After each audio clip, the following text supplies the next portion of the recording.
na ao akhan raldanin nau hakte atrap asanga arap thak leinuna amu ton mi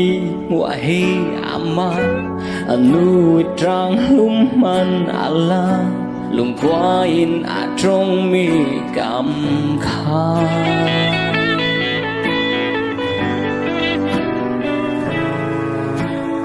vana pathian thon kan ton ti ka leilung i thil da boy pai nen ka sim ding sun za mai thau bom puak on la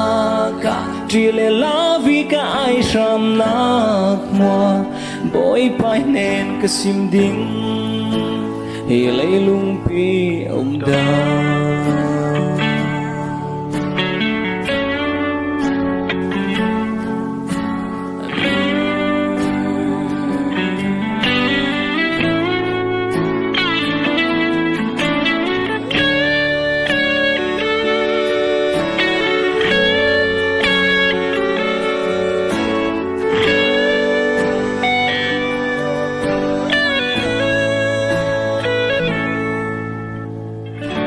trai shram na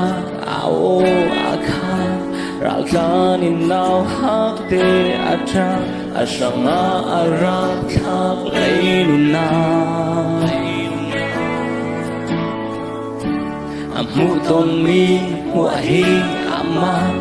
anu trang lum man alam lung kwain atrong mi kam kha pathian thon kan ton ti ka leilung i thil da boy pai nen sim ding sun za mai thal bom pua on la ka trile la vi ka ai sham nak mo boy pai nen sim ding